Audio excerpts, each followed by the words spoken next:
जय श्री कृष्णा। राधे राधे। हे प्रिय भक्तों, स्वागत है आपका हमारे YouTube चैनल शिव और शक्ति में। श्री शिवाय नमस्तुभ्यम। हर हर महादेव। आप सभी भक्तों को सावन के तीसरे सोमवार की ढेरों शुभकामनाएं। भगवान भोलेनाथ अपनी कृपा हम सभी भक्तों पर सदा सर्वदा बनाए रखे, इसी मंगल कामना से आज की कथा का शुभारंभ करती हूँ। आज सावन मास का तीसरा सोमवार है और कहते हैं इस दिन भगवान शिव और देवी पार्वती की कथा और सावन के सोमवार की व्रत कथा को सुनने से अनंत शुभ फलों की प्राप्ति होती है। साथ ही साथ मनुष्यों के सभी पाप और संकट कट जाते हैं तथा सभी मनोकामनाओं की पूर्ति भी होती है। तो आज मैं आप सभी भक्तों को सुना रही हूँ सावन सोमवार के दिन सुनी जाने वाली भगवान शिव और माता पार्वती की बड़ी दुर्लभ कथा। तो इस कथा को पूरी श्रद्धा और प्रसन्नचित मन से पूरा अवश्य सुनिएगा। आधी अधूरी कथा को सुनने से पूर्ण फल प्राप्त नहीं होते।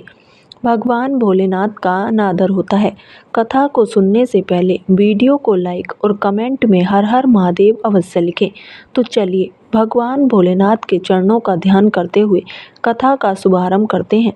सावन सोमवार की पौराणिक कथा के अनुसार एक समय शिव जी महाराज पार्वती जी के साथ हरिद्वार में घूम रहे थे तो पार्वती जी ने देखा कि सहस्त्रों मनुष्य गंगा में स्नान कर रहे हैं और साथ में हर हर बोल रहे हैं, परंतु सारे ही दुखी और पाप परायण हैं। तो पार्वती जी ने बड़ी ही हैरानी से शिव जी से पूछा कि हे देव, गंगा में इतनी बार स्नान करने पर भी इनके पाप और दुखों का नाश क्यों नहीं हुआ? क्या गंगा में इतनी ताकत नहीं है कि इनके पाप धो सके? तो पार्वती जी की बात सुनकर महादेव जी कहने लगे कि प्रिय, गंगा में तो वही ताकत है, परंतु इन लोगों ने पाप नाशनी गंगा में स्नान नहीं किया है, तो इन्हें लाभ कैसे होगा? तो पार्वती जी हैरान होते हुए बोली कि स्नान कैसे नहीं किया? मेरे सामने सारे स्नान करके आ रहे हैं और अभी तक तो इनके शरीर भी सूखे नहीं हैं, वह भी पानी से भीगे हुए हैं। आप कैसे कह सकते हो कि यह गंगा में स्नान करके नहीं आ रहे? तो शिव जी बोले कि यह केवल जल में डुबकी लगाकर आ रहे हैं, मैं तुम्हें इसका रहस्य कल समझाऊंगा। तो पार्वती जी तो जानने के लिए बड़ी ही बेसब्री से इंतजार कर रही थी। दूसरे दिन सुबह हुई तो बड़े जोरों की बरसात हो रही थी। गलियां सारी कीचड़ से भरी हुई थी। एक चौड़ी रास्ते में एक गहरा गड्ढा था जो चारों ओर से लपटीले कीचड़ से भर रहा था। शिव जी ने अपनी ही लीला से वृद्ध रूप धारण किया और बेचारे मनुष्य की तरह उस गड्ढे में जाकर ऐसे पड़ गए जैसे कोई मनुष्य चलता चलता गड्ढे में गिर पड़ा हो और वह निकलने की कोशिश कर रहा हो और निकल नहीं पा रहा हो। और उससे पहले पार्वती जी को उन्होंने यह समझाकर उस गड्ढे के पास बिठा दिया था कि देखो, तुम लोगों को सुना सुना कर यूं पुकारती रहना कि मेरे वृद्ध पति अचानक से गड्ढे में गिर पड़े हैं, कोई पुण्य आत्मा इन्हें निकालकर इनके प्राण बचाए और मुझ असहाय की सहायता करे। शिव जी ने यह और भी समझा दिया कि जब कोई गड्ढे में मुझे निकालने को तैयार हो तो इतना और कह देना कि भाई, मेरे पति सर्वथा निष्पाप हैं, इन्हें वही छुए जो निष्पाप हो। यदि आप निष्पाप हैं तो ही इनके हाथ लगाइए, नहीं तो हाथ लगाते ही आप भस्म हो जाएंगे। तो पार्वती जी ने कहा कि ठीक है। ऐसा कहकर वह गड्ढे के किनारे बैठ गई।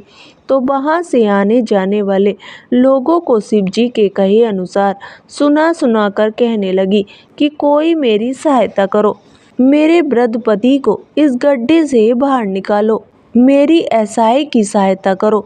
तो वहां पर गंगा जी में स्नान करके लोगों की टोलियां आ रही थीं।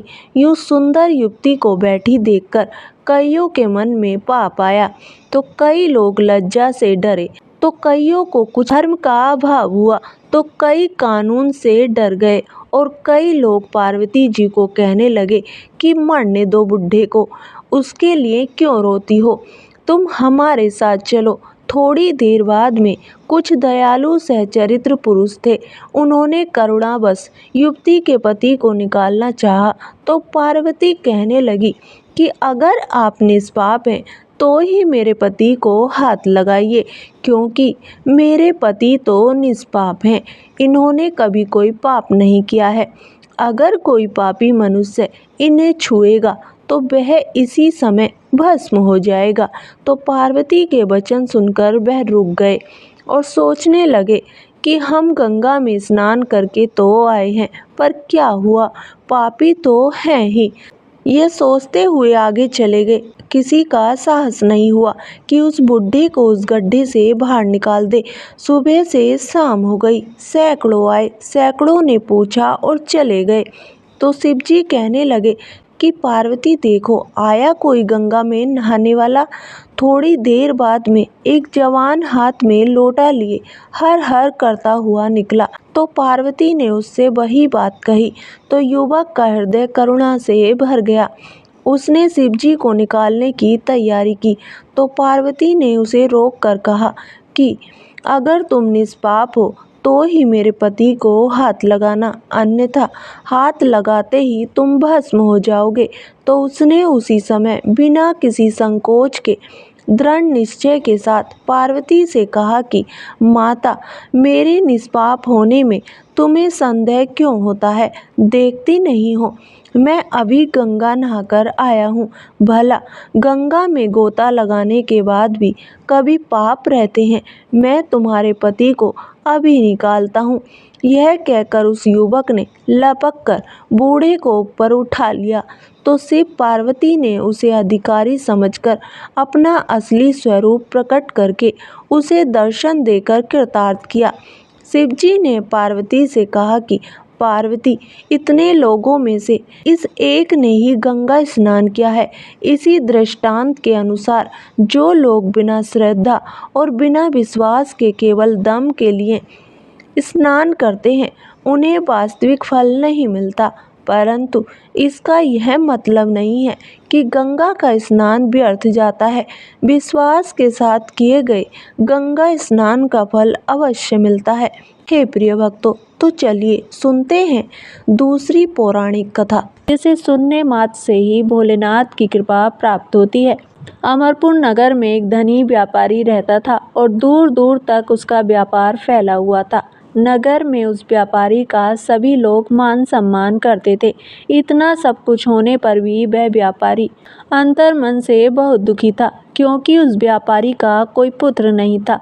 दिन रात उसे एक ही चिंता सताती रहती थी कि उसकी मृत्यु के बाद उसके इतने बड़े व्यापार और धन संपत्ति को कौन संभालेगा। पुत्र पाने की इच्छा से वह व्यापारी प्रत्येक सोमवार भगवान शिव की व्रत पूजा किया करता था। सायंकाल को व्यापारी शिव मंदिर में जाकर भगवान शिव के सामने घी का दीपक जलाया करता था। उस व्यापारी की भक्ति देखकर एक दिन देवी पार्वती ने भगवान शिव से कहा, हे प्राणनाथ, यह व्यापारी आपका सच्चा भक्त है। कितने दिनों से यह सोमवार का व्रत और पूजा नियमित कर रहा है। हे प्रभु, आप इस व्यापारी की मनोकामना को अवश्य पूर्ण करें। भगवान शिव ने मुस्कुराते हुए कहा, हे पार्वती, इस संसार में सबको उसके कर्म के अनुसार फल की प्राप्ति होती है। प्राणी जैसा कर्म करते हैं उन्हें वैसा ही फल प्राप्त होता है। इसके बावजूद भी पार्वती जी नहीं मानी। उन्होंने भगवान भोलेनाथ से आग्रह करते हुए कहा, नहीं प्राणनाथ, आपको इस व्यापारी की इच्छा पूरी करनी ही पड़ेगी, क्योंकि यह आपका अनन्य भक्त है। प्रत्येक सोमवार आपका विधिवत व्रत रखता है और पूजा अर्चना के बाद आपको भोग लगाकर एक समय भोजन ग्रहण करता है। आपको इसे पुत्र प्राप्ति का वरदान देना ही होगा। देवी पार्वती का इतना आग्रह देखकर भगवान शिव ने कहा, हे देवी, तुम्हारे आग्रह पर मैं इस व्यापारी को पुत्र प्राप्ति का वरदान देता हूँ, लेकिन इसका पुत्र 16 वर्ष से अधिक जीवित नहीं रहेगा। उसी रात भगवान शिव ने स्वप्न में उस व्यापारी को दर्शन देकर उसे पुत्र प्राप्ति का वरदान दिया और उसके पुत्र के 16 वर्ष तक जीवित रहने की बात भी बताई। भगवान के वरदान से व्यापारी को खुशी तो हुई, लेकिन पुत्र की अल्पायु की चिंता ने उस खुशी को नष्ट कर दिया। व्यापारी पहले की तरह सोमवार का विधिवत व्रत करता रहा। कुछ महीने पश्चात उसके घर अति सुंदर पुत्र उत्पन्न हुआ। पुत्र जन्म से व्यापारी के घर में खुशियां भर गईं। बहुत धूमधाम से पुत्र जन्म का समारोह मनाया गया। व्यापारी को पुत्र जन्म की अधिक खुशी नहीं हुई, क्योंकि उसे पुत्र की अल्पायु के रहस्य का पता था। उस व्यापारी के अलावा यह रहस्य घर में किसी को नहीं मालूम था। विद्वान ब्राह्मणों ने उस पुत्र का नाम अमर रखा। जब अमर 12 वर्ष का हुआ तो शिक्षा प्राप्ति के लिए उसे वाराणसी भेजने का निश्चय हुआ। व्यापारी ने अमर के मामा दीपचंद को बुलाया और कहा कि अमर को शिक्षा प्राप्त करने के लिए वाराणसी छोड़ आओ। अमर अपने मामा के साथ शिक्षा प्राप्त करने के लिए चल दिया। रास्ते में जहाँ भी अमर और दीपचंद रात्रि विश्राम के लिए ठहरते, वहीं यज्ञ करते और ब्राह्मणों को भोजन कराते थे। लंबी यात्रा के बाद अमर और दीपचंद एक नगर में पहुँचे। उस नगर के राजा की कन्या के विवाह की खुशी में पूरे नगर को सजाया गया था। निश्चित समय पर बारात आ गई, लेकिन वर का पिता अपने बेटे के एक आंख से काने होने के कारण बहुत चिंतित था। उसे इस बात का भय सता रहा था कि राजा को इस बारे में पता चल गया तो कहीं वह विवाह से इनकार न कर दे और इससे उसकी बदनामी होगी। वर के पिता ने अमर को देखा तो उसके मस्तिष्क में एक विचार आया। उसने सोचा, क्यों न इस लड़के को दूल्हा बनाकर राजकुमारी से विवाह करा दूं। विवाह के बाद इसको धन देकर विदा कर दूंगा और राजकुमारी को अपने नगर में ले जाऊंगा। वर के पिता ने इसी संबंध में अमर और दीपचंद से बात की। दीपचंद ने धन मिलने के लालच में वर के पिता की बात स्वीकार कर ली। अमर को दूल्हे के वस्त्र पहनाकर राजकुमारी चंद्रिका से विवाह करा दिया गया। राजा ने बहुत सा धन देकर राजकुमारी को विदा किया। अमर जब लौट रहा था तो सच नहीं छिपा सका और उसने राजकुमारी की ओढ़नी में लिख दिया कि राजकुमारी चंद्रिका, तुम्हारा विवाह तो मेरे साथ हुआ था, लेकिन मैं तो वाराणसी में शिक्षा प्राप्त करने जा रहा हूँ। अब तुम्हें जिस नवयुवक की पत्नी बनना पड़ेगा वह एक आंख से काना है। जब राजकुमारी ने अपनी ओढ़नी पर लिखा हुआ देखा और उसे पढ़ा तो उसने काने लड़के के साथ जाने से इनकार कर दिया। जब राजा को जानकारी मिली कि काने राजकुमार के साथ उसकी पुत्री का विवाह नहीं हुआ है तो राजकुमारी को महल में रख लिया। उधर अमर अपने मामा दीपचंद के साथ वाराणसी पहुंच गया। अमर ने गुरुकुल में पढ़ना शुरू कर दिया। जब अमर की आयु 16 वर्ष पूरी हुई तो उसने एक यज्ञ किया। यज्ञ की समाप्ति पर ब्राह्मणों को भोजन कराया और खूब अन्न वस्त्र दान किए। रात को अमर अपने शयन कक्ष में सो गया। शिवजी के वरदान के अनुसार शयनावस्था में ही अमर के प्राण पखेरु उड़ गए। सूर्योदय पर मामा अमर को मृत देखकर रोने पीटने लगा। आसपास के लोग भी एकत्र होकर दुख प्रकट करने लगे। मामा के रोने विलाप करने के स्वर समीप से गुजरते हुए भगवान शिव और माता पार्वती ने भी सुने। पार्वती जी ने भगवान से कहा, प्राणनाथ, मुझसे इसके रोने के स्वर सहन नहीं हो रहे, आप इस व्यक्ति के कष्ट अवश्य दूर करें। भगवान शिव ने पार्वती जी के साथ अदृश्य रूप में समीप जाकर अमर को देखा तो पार्वती जी से बोले, हे देवी, यह तो उसी व्यापारी का पुत्र है जिसे मैंने 16 वर्ष की आयु का वरदान दिया था। इसकी आयु तो पूरी हो गई। पार्वती जी ने फिर भगवान शिव से निवेदन किया, हे प्राणनाथ, आप इस लड़के को जीवित करें, नहीं तो इसके माता पिता पुत्र की मृत्यु के कारण रो रो कर अपने प्राणों का त्याग कर देंगे। इस लड़के के पिता तो आपके परम भक्त हैं, वर्षों से सोमवार का व्रत करते हुए आपको भोग लगा रहे हैं। देवी पार्वती के आग्रह करने पर भगवान शिव ने उस लड़के को जीवित होने का वरदान दिया। भगवान शिव के आशीर्वाद से कुछ ही पल में वह जीवित होकर उठ बैठा। शिक्षा समाप्त करके अमर अपने मामा के साथ अपने नगर की ओर चल दिया। दोनों चलते हुए उसी नगर में पहुँचे जहाँ अमर का विवाह हुआ था। उस नगर में भी अमर ने यज्ञ का आयोजन किया। समीप से गुजरते हुए नगर के राजा ने यज्ञ का आयोजन देखा तो राजा ने अमर को तुरंत ही पहचान लिया। यज्ञ समाप्त होने पर राजा अमर और उसके मामा को महल में ले गया और कुछ दिन उन्हें महल में रखकर बहुत सा धन और वस्त्र देकर राजकुमारी के साथ विदा किया। रास्ते में सुरक्षा के लिए राजा ने बहुत से सैनिकों को भी साथ भेजा। दीपचंद नगर में पहुंचते ही एक दूत को घर भेजकर अपने आगमन की सूचना भेजी। अपने बेटे अमर के जीवित वापस लौटने की सूचना से व्यापारी बहुत प्रसन्न हुआ। व्यापारी ने अपनी पत्नी के साथ स्वयं को एक कमरे में बंद कर रखा था। भूखे प्यासे रहकर व्यापारी और उसकी पत्नी बेटे की प्रतीक्षा कर रहे थे। उन्होंने प्रतिज्ञा कर रखी थी यदि उन्हें उनके बेटे की मृत्यु का समाचार मिला तो दोनों अपने प्राण त्याग देंगे। व्यापारी अपनी पत्नी और मित्रों के साथ नगर के द्वार पर पहुंचा। अपने बेटे के विवाह का समाचार सुनकर और पुत्रवधू राजकुमारी चंद्रिका को देखकर उसकी खुशी का ठिकाना न रहा।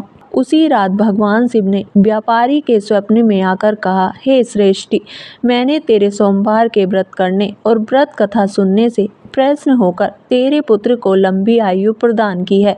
भगवान शिव की बातें सुनकर व्यापारी स्वप्न में ही बहुत प्रसन्न हुआ। सोमवार का व्रत करने से व्यापारी के घर में खुशियां लौट आईं। शास्त्रों में लिखा है कि जो स्त्री पुरुष सोमवार का विधिवत व्रत करते और व्रत कथा को सुनते हैं उनकी सभी इच्छाएं पूरी होती हैं। एक बार प्रेम से बोलिए हर हर महादेव, जय माता पार्वती। तो हे प्रिय भक्तों, कैसी लगी आपको आज की कथा? अगर वीडियो पसंद आई हो तो वीडियो को लाइक करें, चैनल को सब्सक्राइब करें और कमेंट बॉक्स में सच्चे दिल से हर हर महादेव अवश्य लिखें। धन्यवाद।